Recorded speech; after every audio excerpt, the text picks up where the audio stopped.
1991 ये वो समय था जब देश में चंद्रशेखर की सरकार थी और भारत इकोनॉमिक क्राइसिस से जूझ रहा था। फॉरेन करेंसी रिजर्व्स पूरी तरह खाली हो चुके थे।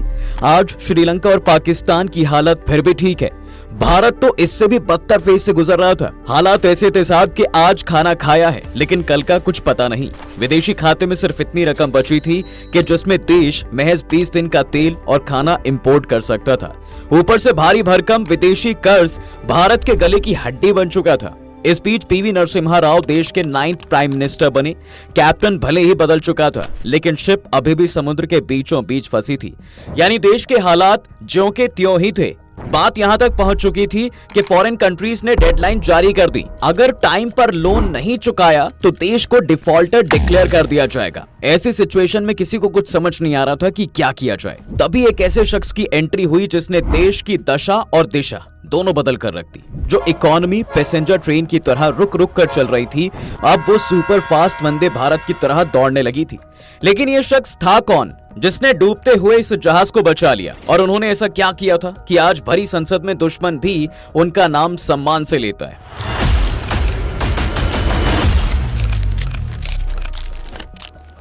हाल ही में प्राइम मिनिस्टर नरेंद्र मोदी ने अपने एक इंटरव्यू में फिर से सेम बात रिपीट की जो वो हमेशा करते हैं। उन्होंने कहा कि उनके तीसरे कार्यकाल में भारत दुनिया की 3rd लार्जेस्ट इकोनॉमी बनने जा रहा है। यह मोदी की गारंटी है, और पीएम मोदी तो छोड़िए, अब भारत की तरक्की की गारंटी पूरी दुनिया देने लगी। और दे भी क्यों ना, आज इंडिया वर्ल्ड की 5th लार्जेस्ट इकोनॉमी है, जबकि साल 2014 में ये 11th पोजीशन पर बैठा था, यानी हम टॉप 10 की लिस्ट से भी बाहर थे। वहीं अब इंडियन इकोनॉमी के लिए 7 समंदर पार से एक शानदार खबर आई है साहब। दरअसल ग्लोबल रेटिंग एजेंसी मूडीज के अकॉर्डिंग कैलेंडर ईयर 2024 में भारत का जीडीपी ग्रोथ रेट 6.8% रह सकता है।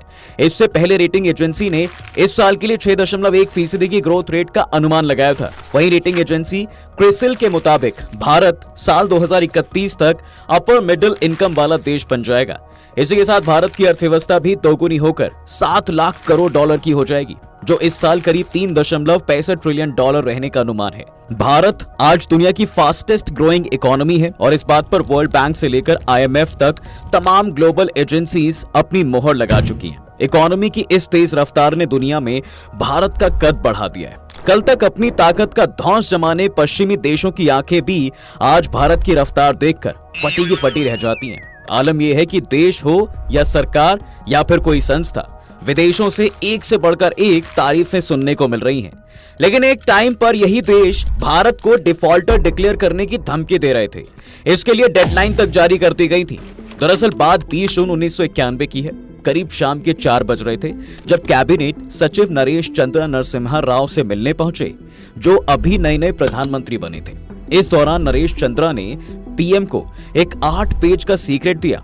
इस नोट में उन कामों का ब्यौरा था जिन पर प्रधानमंत्री का ज्यादा फोकस, तुरंत तवज्जो देनी थी। जब राव ने वो नोट पढ़ा तो उनके पैरों तले जमीन खिसक गई। उनके मुंह से सिर्फ एक ही बात निकली, क्या भारत की फाइनेंशियल कंडीशन सच में इतनी खराब है? जिस पर नरेश चंद्र का जवाब था, नहीं सर, रियलिटी में इससे भी ज्यादा।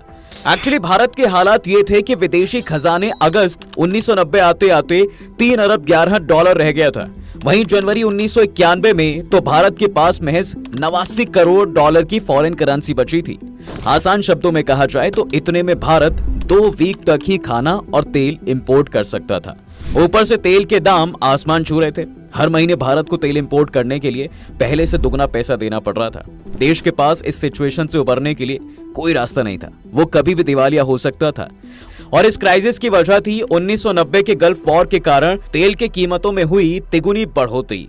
वहीं इसकी दूसरी वजह थी कुवैत पर इराक का अटैक, जिसकी वजह से भारत को अपने हजारों मजदूरों को वापस भारत लाना पड़ा। रिजल्ट ये निकला कि उनके द्वारा भेजी जाने वाली जो फॉरेन करेंसी पूरी तरह से रुक गई। ऊपर से भारत की पॉलिटिकल इंस्टेबिलिटी और मंडल कमीशन की सिफारिशों के खिलाफ भड़का जन आक्रोश इकोनॉमी को डुबाने में कोई कसर नहीं छोड़ रहा था। उसी समय एनआरआईज ने इंडियन बैंकों से अपने पैसे भी निकालने शुरू कर दिए। इसके अलावा भारत ने 80s में जो शॉर्ट टर्म लोन लिया था उसका ब्याज दर बढ़ चुका था।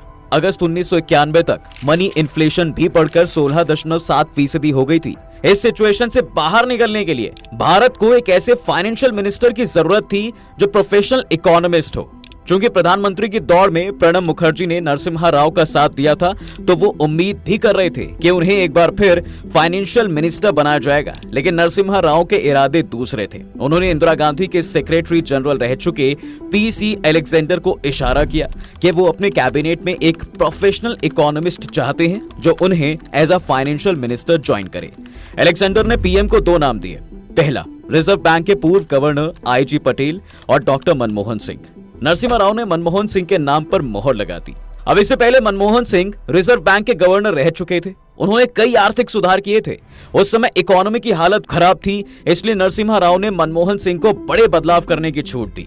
वहीं उन्होंने कहा कि अगर हमारी पॉलिसी सक्सेसफुल होती हैं तो हम सब उसका क्रेडिट लेंगे, लेकिन अगर हम फेल होते हैं तो आपको जाना पड़ेगा। नरसिम्हा राव के सामने पहला चैलेंज था रुपये का डिवैल्यूएशन। बता दें कि जब कोई सरकार जानबूझकर अपनी करेंसी को फॉरेन करेंसी के मुकाबले सस्ती डिक्लेयर कर देती है तो इसे करेंसी का डिवैल्यूएशन कहा जाता है। किसी करेंसी का डिवैल्यूएशन करने से एक्सपोर्ट सस्ता हो जाता है, जिससे ट्रेड बढ़ता है। 1966 में इंदिरा गांधी ने रुपये का डिवैल्यूएशन किया था और नरसिम्हा राव उन लोगों में से थे जिनका मानना था कि भाई रुपये का डिवैल्यूएशन भारत के लिए मुसीबतों का पहाड़ लेकर आया था।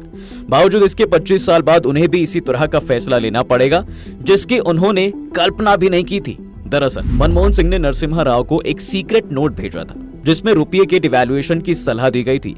साथ ही यह भी कहा गया था कि इसे 2 फेज में किया जाए। लेकिन राष्ट्रपति वेंकट रमन मनमोहन सिंह के इस फैसले के खिलाफ थे, क्योंकि उनकी नजर में माइनॉरिटी गवर्नमेंट को इतना बड़ा फैसला लेने का कोई हक नहीं था। बावजूद इसके 1 जुलाई 1991 को रुपये का पहला डिवैल्यूएशन किया भी गया। वहीं इसके 48 घंटे बाद रुपये का दोबारा डिवैल्यूएशन हुआ। हालांकि नरसिम्हा राव ने इस डिवैल्यूएशन को रोकने की कोशिश की थी, जिसमें वो आधा घंटा लेट हो गए। दरअसल 3 जुलाई की सुबह नरसिम्हा राव ने मनमोहन सिंह को फोन मिलाकर कहा कि वो दूसरा डिवैल्यूएशन रोक दे। इसके बाद मनमोहन सिंह ने रिजर्व बैंक के deputy governor doctor C Rangarajan को भी फोन किया। तब सुबह के 9:30 बज रहे थे, लेकिन डिवैल्यूएशन आधे घंटे पहले ही हो चुका है। मनमोहन सिंह अंदर ही अंदर बहुत खुश हुए, लेकिन जब उन्होंने नरसिम्हा राव को इसकी खबर दी तो उन्होंने दिखावा किया कि उन्हें अफसोस है। अब नरसिम्हा राव को पीएम बने 2 ही हफ्ते हुए कि उनके सामने एक दूसरा बड़ा चैलेंज था और वो था कर्ज, जिसका इंटरेस्ट रेट बढ़ता जा रहा था। इसको लेकर उन्होंने फिर से मनमोहन सिंह के साथ मिलकर सलाह मशवरा किया और उन मशवरे के बाद साउथ मुंबई में रिजर्व बैंक के सेल से बंद गाड़ियों का एक काफिला रवाना हुआ। उसके चारों तरफ इतना बड़ा सिक्योरिटी बंदोबस्त किया गया था जैसे किसी प्राइम मिनिस्टर का काफिला गुजर रहा हो। असल में इन गाड़ियों में 46.91 टन सोना था। ये काफिला 35 किलोमीटर दूर सहार हवाई अड्डे पर जाकर रुका, जहां इसे ले जाने के लिए हेवी लिफ्ट कार्गो एयरलाइंस का विमान खड़ा हुआ था। इसे यहां से लंदन ले जाया गया और बैंक ऑफ इंग्लैंड के सेल में ले जाकर खड़ा कर दिया गया। एक्चुअली उस समय देश के पास इंपोर्ट करने के लिए फॉरेन करेंसी नहीं बची थी। सरकार ने सोना गिरवी रखने का फैसला लिया था। ये काम बड़े ही चुपके से किया जाना था, इतने चुपके से कि देश की जनता को भनक तक न लगे, नहीं हंगामा हो जाता। जेवर बेचने की नौबत आना आज भी एक आम इंडियन फैमिली में अशुभ माना जाता है। तब क्या हाल रहे होंगे आप अंदाजा लगा सकते हैं। देखिए, ये काम भले ही खुफिया तरीके से किया गया था, लेकिन इतनी टाइट सिक्योरिटी देखकर एक पत्रकार को शक हो गया। तब उसने तहकीकात की सारी पोल खोल दी। फिर क्या, अगले ही दिन माल की डिलीवरी की खबर इंडियन एक्सप्रेस ने पहले पन्ने पर छाप दी।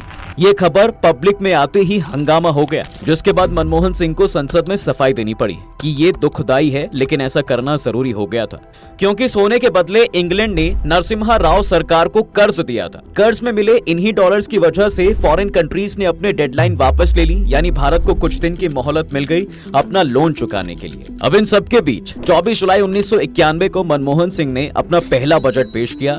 दिल्ली में उस दिन भयानक गर्मी थी और दोपहर के करीब 12:50 हो रखे थे, जब नेहरू जैकेट पहने और आसमानी रंग की पगड़ी बांधे हुए मनमोहन सिंह ने अपने भाषण शुरू किया। जब उन्होंने बोलना शुरू किया तो प्रधानमंत्री सहित बड़े बड़े लीडर्स उन्हें सुनते रह गए और उनका ऐसा रिएक्शन जेन्युइन था।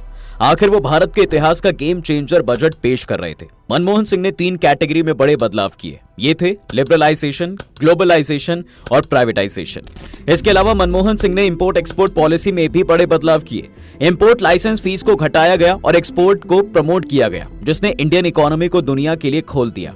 उन्होंने कस्टम ड्यूटी को 220% से घटाकर 150% कर दिया। वही मनमोहन सिंह ने अपने बजट में न सिर्फ खाद पर दी जा रही सब्सिडी को 40% कम किया, बल्कि चीनी और एलपीजी सिलेंडर के दाम भी बढ़ा दिए। इसके अलावा बैंकों पर आरबीआई के कंट्रोल को भी कम किया गया। साथ ही बैंकों को डिपॉजिट्स और लोन्स पर इंटरेस्ट रेट और लोन की अमाउंट डिसाइड करने का भी राइट दिया गया। न्यू प्राइवेट बैंक्स खोलने के रूल्स भी आसान कर दिए गए। इससे देश में बैंकों का भी एक्सपेंशन हुआ। वहीं केंद्र सरकार ने लाइसेंस राज खत्म कर दिया। करीब 18 इंडस्ट्रीज को छोड़कर बाकियों के लिए लाइसेंस रखना अब जरूरी नहीं था। वहीं दूसरी तरफ किस चीज का कितना प्रोडक्शन होगा और कितनी कीमत होगी, इसका फैसला बाजार पर ही छोड़ दिया गया। दरअसल 80 के दशक तक सरकार डिसाइड करती थी कि किस इंडस्ट्री में कितना प्रोडक्शन होगा। सीमेंट से लेकर बाइक के प्रोडक्शन तक हर सेक्टर में गवर्नमेंट का कंट्रोल था, जिसे खत्म कर दिया गया।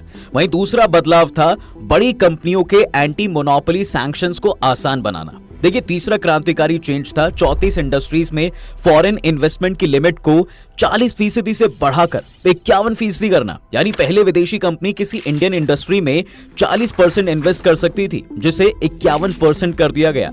इन बदलावों की वजह से इंडियन इंडस्ट्रीज को डायरेक्ट इंटरनेशनल मार्केट में कंपटीशन का मौका मिला, जहां से देश में इकोनॉमिक सुधारों को आगे बढ़ाने का खाका तैयार हुआ। इन्हीं सुधारों का रिजल्ट था कि अगले एक दशक में भाई इंडियन इकोनॉमी ने तेजी से विकास किया। जो इकोनॉमी पैसेंजर ट्रेन की तरह रुक रुक कर चल रही थी, उसने स्पीड पकड़ ली।